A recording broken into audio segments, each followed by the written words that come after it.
Christ hath humbled himself and become obedient to the point of death, even death on a cross. Therefore God also highly exalted him, and gave him the name that is above every name. Triumphal entry into Jerusalem through the very gates through which the conquering emperors would have come, to be acclaimed by the crowds lining the roads. We hear this, and we sing all glory, laud, and honor. We shout Hosanna, begging along with those other crowds, please save us. But we know how the story goes. We know how the rest of Jesus' week went. And have you ever wondered what was the expression on his face as he rode along between those crowds on that donkey? Did he appreciate the satire, the mockery of the recreation of a triumphal military march? Was he bemused by the cheers and the adulation? Or was he saddened? We find it easy to place ourselves in the crowds lining the roads, placing cloaks and palm branches in the path of Jesus, who is riding in majesty into the turmoil of the city of Jerusalem. Who is this, many are asking? And we would be the ones answering. This is the prophet Jesus from Nazareth. It's not as easy, not as comfortable to place ourselves among the disciples at the Mount of Olives, or at Gethsemane, or in the courtyard of the high priest, or in the temple, or in the governor's headquarters, or to Golgotha, near the foot of the cross. But if we would travel from Palm Sunday to Easter with Jesus, we must so place ourselves and look honestly at ourselves and recognize in ourselves the ways that we have failed our Lord and the antithesis of joy that is found in much of Holy Week. If we skip from the hosannas of the Palm Parade to the Alleluias of Easter without making room for the darkness of the reality of betrayal and desertion and despair and the let him be crucified shouts, then we only have experienced a tiny bit of the story. Much of the Passion story, according to Matthew, is printed in your bulletin. But I invite you to listen to me as I read a more extended version with some periods of silence and quiet music for reflection. Please remain seated for the reading and for the hymn which will follow.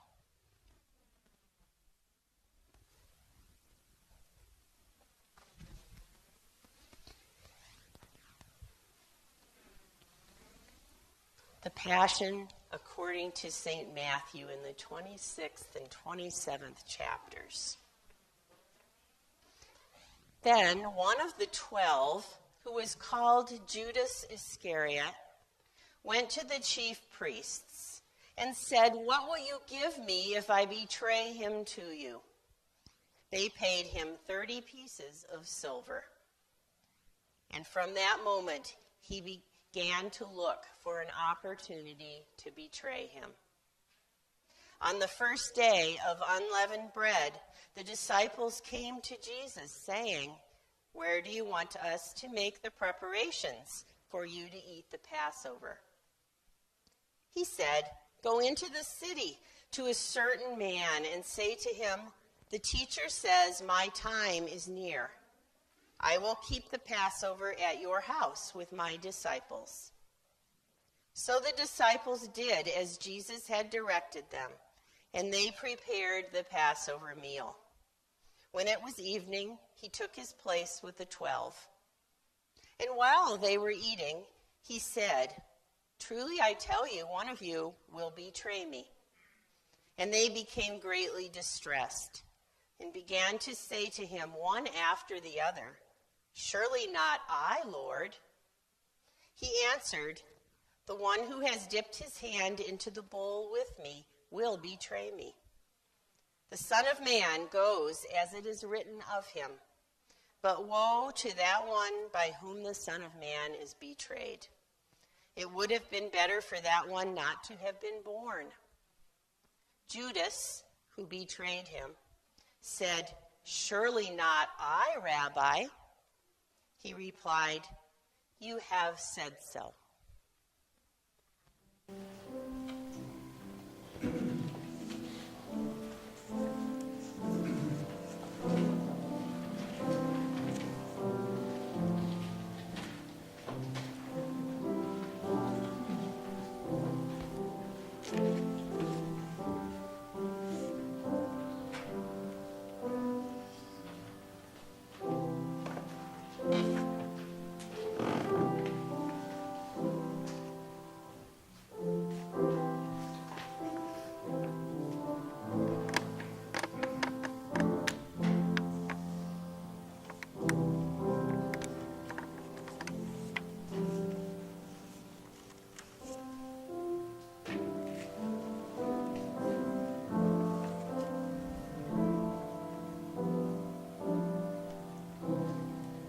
While they were eating, Jesus took a loaf of bread, and after blessing it, he broke it. He gave it to his disciples and said, "Take, eat, this is my body." Then he took a cup, and after giving thanks, he gave it to them, saying, "Drink from it, all of you, for this is my blood of the covenant, which is poured out for many for the forgiveness of sins. I tell you, I will never again drink of this fruit of the vine until that day, when I drink it new with you in my Father's kingdom." When they had sung a hymn, they went out to the Mount of Olives.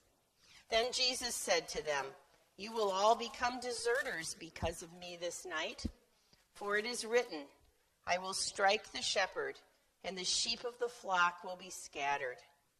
But after I am raised up, I will go ahead of you to Galilee." Peter said to him, "Though all become deserters because of you, I will never desert you." Jesus said to him, "Truly I tell you, this very night, before the cock crows, you will deny me 3 times. Peter said to him, "Even though I must die with you, I will not deny you." And so said all the disciples. Then Jesus went with them to a place called Gethsemane. And he said to his disciples, "Sit here while I go over there and pray." He took with him Peter and the 2 sons of Zebedee, and began to be grieved and agitated. Then he said to them, "I am deeply grieved, even to death. Remain here and stay awake with me." And going a little farther, he threw himself on the ground and prayed, "My Father, if it is possible, let this cup pass from me. Yet not what I want, but what you want." Then he came to the disciples and found them sleeping. And he said to Peter, "So could you not stay awake with me 1 hour? Stay awake and pray, that you may not come into the time of trial. The spirit indeed is willing, but the flesh is weak." Again he went away for the 2nd time and prayed, "My Father, if this cannot pass unless I drink it, your will be done." Again he came and found them sleeping, for their eyes were heavy. So leaving them again, he went away and prayed for the 3rd time, saying the same words. Then he came to the disciples and said to them, "Are you still sleeping and taking your rest? See, the hour is at hand, and the Son of Man is betrayed into the hands of sinners. Get up, let us be going. See, my betrayer is at hand." And while he was still speaking, Judas, one of the 12, arrived, and with him a large crowd with swords and clubs from the chief priests and the elders of the people. Now the betrayer had given them a sign, saying, "The one I will kiss is the man. Arrest him." At once he came up to Jesus and said, "Greetings, Rabbi," and kissed him. Jesus said to him, "Friend, do what you are here to do." Then they came and laid hands on Jesus and arrested him. Suddenly one of those with Jesus put his hand on his sword, drew it, and struck the slave of the high priest, cutting off his ear. Then Jesus said to him, "Put your sword back into its place, for all who take the sword will perish by the sword. Do you think that I cannot appeal to my Father, and he will at once send me more than 12 legions of angels? But how then would the scriptures be fulfilled, which say it must happen in this way?" At that hour Jesus said to the crowds, "Have you come out with swords and clubs to arrest me as though I were a bandit? Day after day I sat in the temple teaching, and you did not arrest me. But all this has taken place so that the scriptures of the prophets may be fulfilled." Then all the disciples deserted him and fled.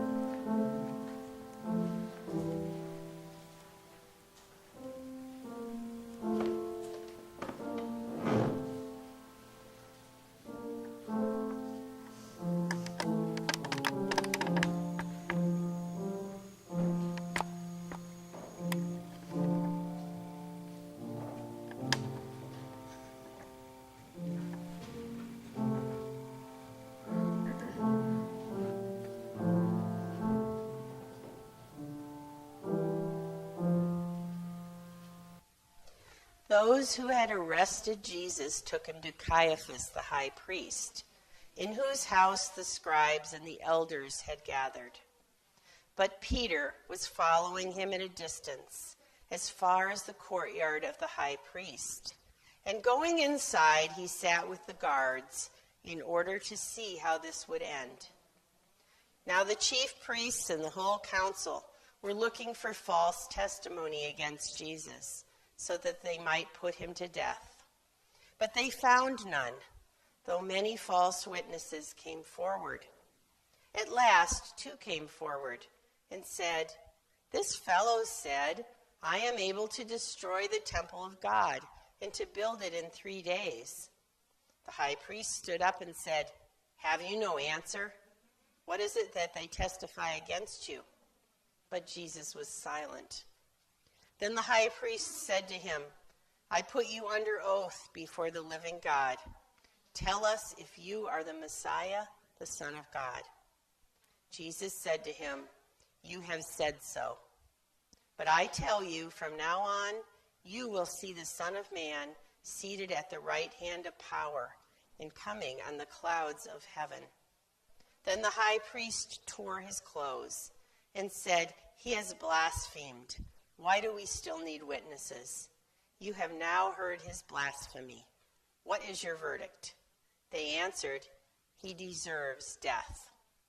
Then they spat in his face and struck him. And some slapped him, saying, 'Prophesy to us, you Messiah. Who is it that struck you?' Now Peter was sitting outside in the courtyard.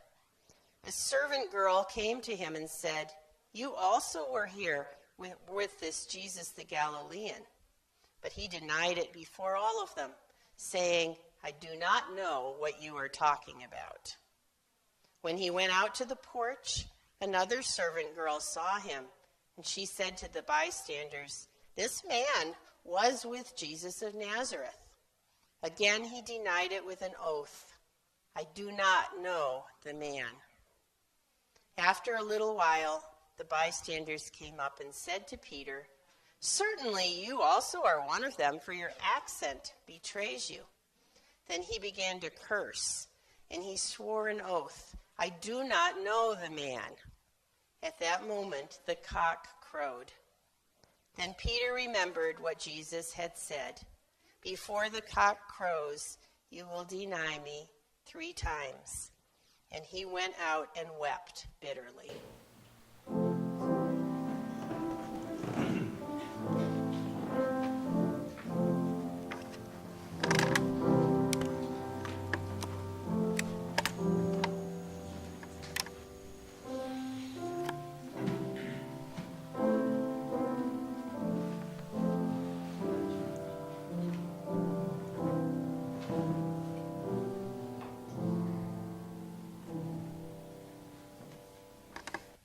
When morning came, all the chief priests and the elders of the people conferred together against Jesus in order to bring about his death. They bound him, led him away, and handed him over to Pilate the governor. When Judas, his betrayer, saw that Jesus was condemned, he repented and brought back the 30 pieces of silver to the chief priests and the elders. He said, I have sinned by betraying innocent blood. But they said, what is that to us? See to it yourself. Throwing down the pieces of silver in the temple, he departed, and he went and hanged himself. But the chief priests, taking the pieces of silver, said, it is not lawful to put them into the treasury, since they are blood money. After conferring together, they used them to buy the potter's field as a place to bury foreigners. For this reason, that field has been called the field of blood to this day. Then was fulfilled what had been spoken through the prophet Jeremiah. And they took the 30 pieces of silver, the price of the one on whom a price had been set, on whom some of the people of Israel had set a price, and they gave them for the potter's field, as the Lord commanded me. Now, Jesus stood before the governor, and the governor asked him, are you the king of the Jews? Jesus said, you say so. But when he was accused by the chief priests and elders, he did not answer. Then Pilate said to him, do you not hear how many accusations they make against you? But he gave him no answer, not even to a single charge, so that the governor was greatly amazed. Now at the festival, the governor was accustomed to release a prisoner for the crowd, anyone whom they wanted. At that time, they had a notorious prisoner called Jesus Barabbas. So after they had gathered, Pilate said to them, whom do you want me to release for you? Jesus Barabbas, or Jesus who is called the Messiah? For he realized it was out of jealousy that they had handed him over. While he was sitting on the judgment seat, his wife sent word to him, have nothing to do with that innocent man, for today I have suffered a great deal because of a dream about him. Now the chief priests and the elders persuaded the crowds to ask for Barabbas and to have Jesus killed. The governor again said to them, which of the two do you want me to release for you? And they said, Barabbas. Pilate said to them, then what should I do with Jesus who is called the Messiah? All of them said, let him be crucified. Then he asked, why? What evil has he done? But they shouted all the more, let him be crucified. So when Pilate saw that he could do nothing, but rather that a riot was beginning, he took some water and washed his hands before the crowd, saying, I am innocent of this man's blood. See to it yourselves. Then the people as a whole answered, His blood be on us and on our children.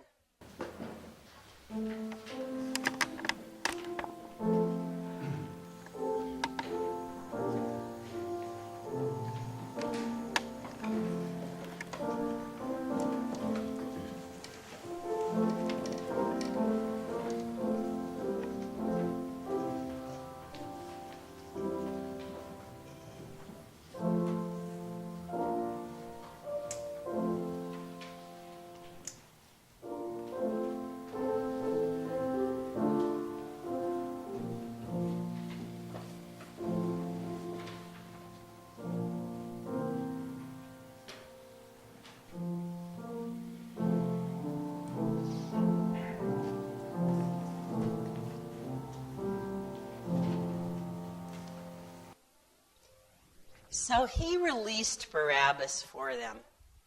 And after flogging Jesus, he handed him over to be crucified. Then the soldiers of the governor took Jesus into the governor's headquarters, and they gathered the whole cohort around him. They stripped him and put a scarlet robe on him. And after twisting some thorns into a crown, they put it on his head. They put a reed in his right hand and knelt before him and mocked him, saying, "Hail, King of the Jews!" They spat on him and took the reed and struck him on the head. After mocking him, they stripped him of the robe and put his own clothes on him. Then they led him away to crucify him. As they went out, they came upon a man from Cyrene named Simon, and they compelled this man to carry his cross. And when they came to a place called Golgotha, which means place of a skull, they offered him wine to drink, mixed with gall. But when he tasted it, he would not drink it. And when they had crucified him, they divided his clothes among themselves by casting lots. Then they sat down there and kept watch over him. Over his head they put the charge against him, which read, "This is Jesus, the King of the Jews." Then 2 bandits were crucified with him, one on his right and one on his left. Those who passed by derided him, shaking their heads and saying, "You who would destroy the temple and build it in 3 days, save yourself. If you are the Son of God, come down from the cross." In the same way, the chief priests also, along with the scribes and elders, were mocking him, saying, "He saved others. He cannot save himself. He is the King of Israel. Let him come down from the cross now, and we will believe in him. He trusts in God. Let God deliver him now if he wants to, for he said, 'I am God's son.'" The bandits who were crucified with him also taunted him in the same way. From noon on, darkness came over the whole land until 3 p.m. And about 3 o'clock, Jesus cried out with a loud voice, "Eli, Eli, lema sabachthani." That is, my God, why have you forsaken me?" When some of the bystanders heard it, they said, "This man is calling for Elijah." At once, one of them ran and got a sponge, filled it with sour wine, put it on a stick, and gave it to him to drink. But the others said, "Wait, let us see whether Elijah will come to save him." Then Jesus cried again with a loud voice and breathed his last. At that moment, the curtain of the temple was torn in two from top to bottom. The earth shook and the rocks were split. The tombs also were opened, and many bodies of the saints who had fallen asleep were raised. After his resurrection, they came out of the tombs and entered the holy city and appeared to many. Now when the centurion and those with him who were keeping watch over Jesus saw the earthquake and what took place, they were terrified and said, "Truly this man was God's son." Many women were also there, looking on from a distance. They had followed Jesus from Galilee and had provided for him. Among them were Mary Magdalene and Mary, the mother of James and Joseph, and the mother of the sons of Zebedee.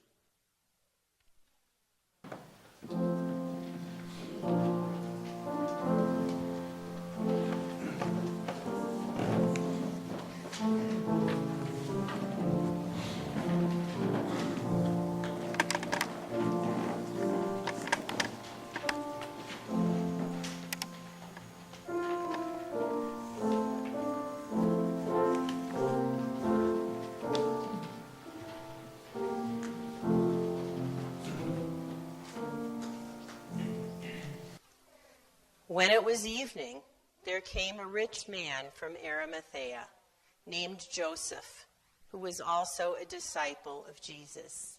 He went to Pilate and asked for the body of Jesus. Then Pilate ordered it to be given to him.